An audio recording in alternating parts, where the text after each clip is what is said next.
నెలలు నిండకుండానే బిడ్డ పుట్టినప్పుడు ఆ పసిబిడ్డకు మన లోకంలో చాలా రకాల సమస్యలే స్వాగతం పలుకుతూ ఉంటాయి.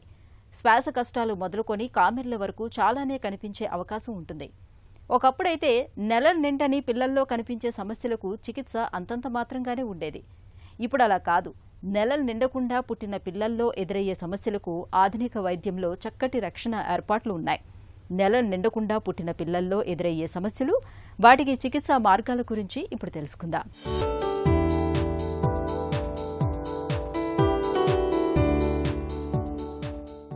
విలక్షణమైన మన ప్రకృతిలో ప్రతి అంశానికి ఒక నిర్దిష్టమైన కాల వ్యవధి ఉంది. పిందె కాయగా మారటానికి, ఆపై పండుగ పక్వం చెందటానికి కొంతకాలం పడుతుంది.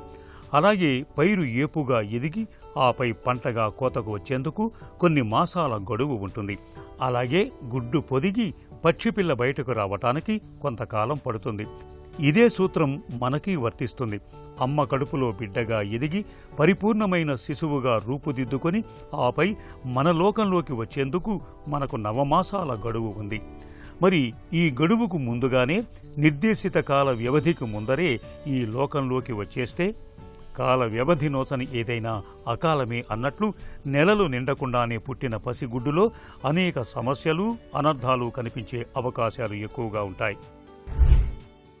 లెస్ దాన్ 2 కిలోస్ ఉన్న బేబీస్కి లేదా 8 నెలల కంటే తక్కువ పుట్టే పిల్లల్లో ఏంటంటే చాలా రకమైన ఇబ్బందులు రావచ్చు.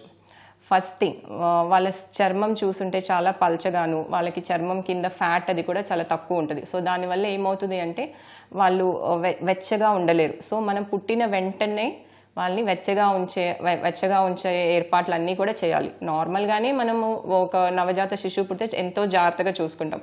బట్ ఒక ప్రీటర్మ్ పుడితే ఇంకా ఒక గాజు బొమ్మలాగా చూసుకోవాలి అనమాట. సో ఫస్ట్ థింగ్, వాళ్ళని వెచ్చగా ఉంచుకోవాలి. ఆల్రెడీ వాళ్ళు కనుక ఒక ప్రీటర్మ్ బేబీ డెలివర్ అవుతుంది అంటే డెఫినెట్గా ఒక నియోనేటల్ టీమ్ని మనం చెప్పాలి. ఆబ్స్ట్రిషన్ ఒక నియోనేటల్ టీమ్కి ఇన్ఫార్మ్ చేయాలి.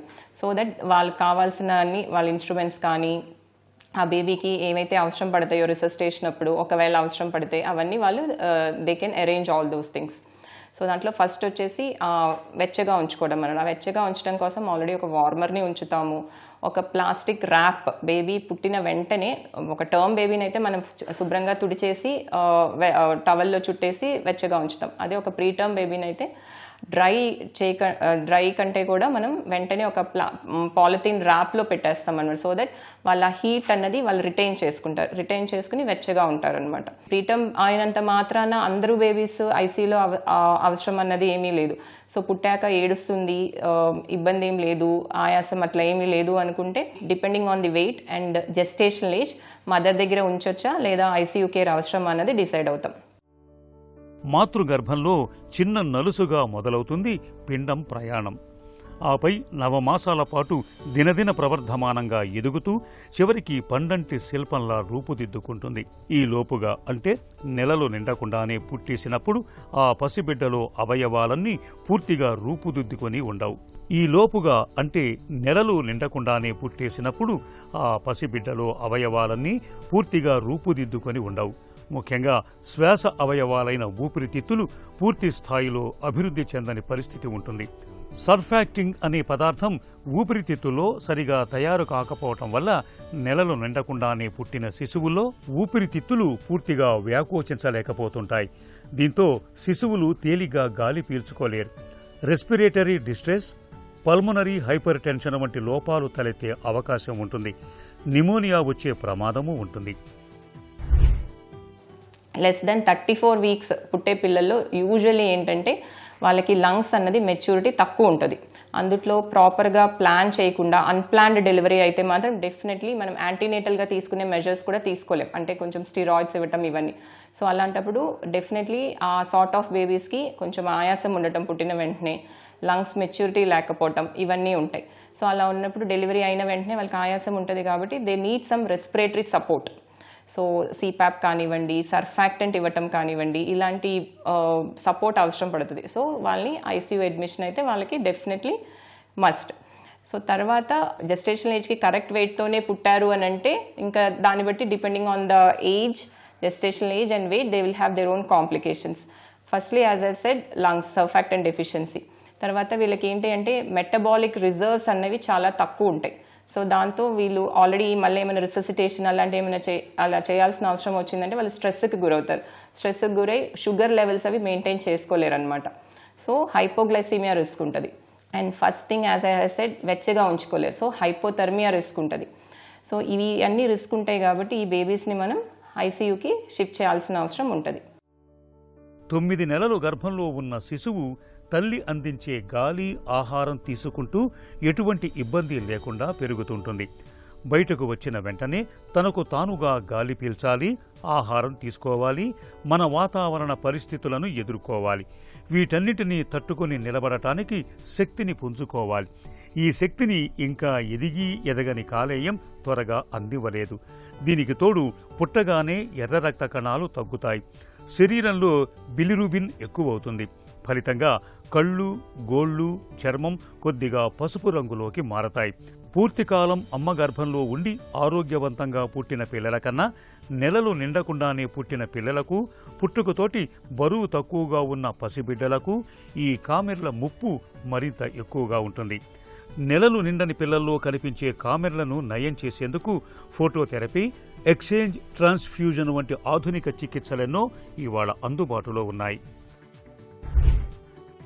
Preterm బేబీస్కి per se immature immune responses ఉంటాయి. సో దానివల్ల ఏంటంటే ఇన్ఫెక్షన్ రిస్క్ కూడా ఎక్కువ ఉంటుంది. సో వాళ్ళు ప్రోన్ టు ఇన్ఫెక్షన్స్ ఉంటారు కాబట్టి వాళ్ళకి అవసరాన్ని పట్టే సెప్సిస్ స్క్రీన్ అన్నది చేస్తాము. చేసి దాంట్లో ఏమన్నా పాజిటివ్ వస్తే మనం యాంటీబయాటిక్స్ కూడా స్టార్ట్ చేయాల్సిన అవసరం ఉండొచ్చు. So usually temperature maintenance important, sugar maintenance is important, taking care of the lung problems అంటే సర్ఫాక్టెంట్ డెఫిషియన్సీ ఉంటే రెస్పిరేటరీ సపోర్ట్ ఇచ్చి సర్ఫాక్టెంట్ ఇవ్వటం అనేది ఇంపార్టెంట్. అండ్ ప్రతి బేబీకి ఫీడింగ్ పుట్టిన వెంటనే ఫీడింగ్ ఆపాల్సిన అవసరం ఏం లేదు. We can start with feeds. So minimal enteral nutrition అని చెప్పేసి baby depending on the gestational age and weight మనం ఫీడ్ స్టార్ట్ చేసుకోవచ్చు. So and every baby feed ఒకేలాగా టాలరేట్ చేయాలనేది ఏం లేదు. సో టాలరేట్ చేసిన దాన్ని బట్టి మనం ఫీడ్ అనేది పెంచుకుంటా వెళ్తాం. అండ్ ఇమీడియట్లీ కంగారు మదర్ కేర్ అండ్ ఎంత స్టేబుల్గా ఎంత త్వరగా స్టేబిలైజ్ అయితే బేబీ అంత త్వరగా మనం కంగారు మదర్ కేర్కి ఇస్తామన్నమాట బేబీని. కంగారు mother care is nothing like మీరు అందరూ కంగారూస్ని చూసుంటారు, అది పాకెట్లో వాళ్ళ బేబీని పెట్టుకుంటుంది. సో సిమిలర్లీ మనం బిడ్డని మదర్ చెస్ట్కి అటాచ్ చేస్తామన్నమాట. సో దాంతో మదర్కి అడ్వాంటేజెస్ ఉంటాయి, బేబీకి అడ్వాంటేజెస్ ఉంటాయి. వెచ్చగా ఉంటుంది బేబీ. బేబీ అవసరమైనప్పుడల్లా పాలు కోసం ఎత్తుక్కుని త్వరగానే సక్లింగ్ రిఫ్లెక్సెస్ అవన్నీ కూడా స్టార్ట్ అయిపోతాయి. అండ్ మదర్కి కూడా బ్రెస్ట్ ఫీడింగ్ అనేది ప్రమోట్ అవుతూ ఉంటుంది. గ్రామీణ ప్రాంతాల్లో నెలలు నిండకుండానే పుట్టిన నవజాత శిశువులకు సైతం అత్యాధునిక సేవల్ని అందించేందుకు వీలుగా రిట్రైవల్ సర్వీసెస్ అనే కొత్త ఏర్పాటు ఇప్పుడిప్పుడే ప్రాచుర్యం పొందుతోంది. నెల తక్కువ పిల్లల్ని సాధ్యమైనంత త్వరగా ఆసుపత్రికి తరలించే లోపు అవసరమైన ఇంక్యుబేటర్, వెంటిలేటర్ వంటి అన్ని రకాల ఏర్పాట్లని అంబులెన్స్ వాహనంలో ఏర్పాటు చేస్తున్నారు. ఈ ఏర్పాటు మూలంగా త్వరగా ఆసుపత్రికి చేరటంతో పాటు పుట్టిన తొలి గంటల్లోనే సత్వర వైద్య సాయం అందటం వల్ల నెల తక్కువ పిల్లల్లో తలెత్తే కొన్ని రకాల సమస్యలకు ఆదిలోనే అడ్డుకట్ట వేయటానికి వీలవుతోంది. అయితే నెలలు నిండకుండానే కాన్పు అయ్యే అవకాశాలు ఉన్నాయని డాక్టర్లు చెప్పినప్పుడు అత్యాధునిక సౌకర్యాలతో కూడిన నవజాత శిశువులకు నాణ్యమైన వైద్య సేవలు అందించే ఆసుపత్రుల్లో పురుడు పోయించుకోవటం తల్లి, బిడ్డలు ఇద్దరి ఆరోగ్యానికి ఎంతో శ్రేయస్కరం.